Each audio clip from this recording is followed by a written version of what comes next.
going to do it. Yeah. But there's a political reality here. I mean, let's be very blunt about it. We had 4 consecutive years of balanced budgets in the past half century. They were under Bill Clinton. And it was because revenues in the country were at 19%. We were collecting 19% of the gross domestic product. And we were spending less than that. Okay? And George W. Bush came in, and with a Republican Congress, God bless them, they had tax cuts in 2001, 2003. They had 2 wars that they put off the books. Iraq and Afghanistan were not counted. Not counted. And then we had Medicare prescription drugs. And that was off the bottom. That wasn't funded. And so you look around, and they doubled the deficit in the debt, excuse me, in 8 years. Doubled it. Okay? Took Clinton's balanced budgets and went right by.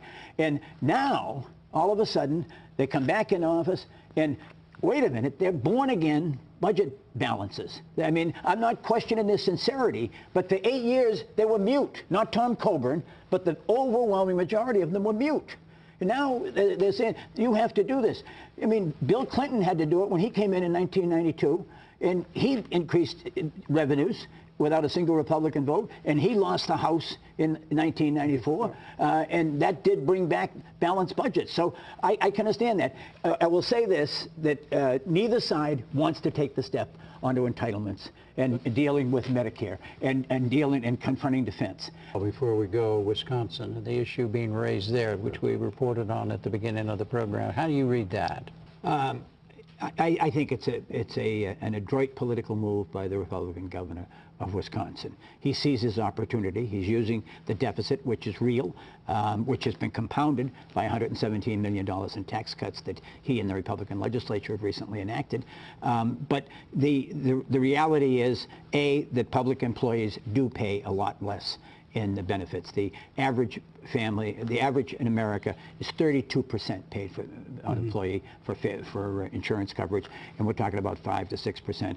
But what this is really about is, again, defunding, destroying on a policy basis what is a very politically formidable institution, and that is organized labor and the right of workers to collectively bargain, and that's what's behind it. In a word, do you see this growing to other states? I do, and I think that in 1958 we had this in Ohio and California in big elections where they tried to put right to work on the ballot. They did. It went down in both places. But at that point, Jim, 1 out of 3 American families had a union member in it. That's not the case today. All right. Thank you both very much.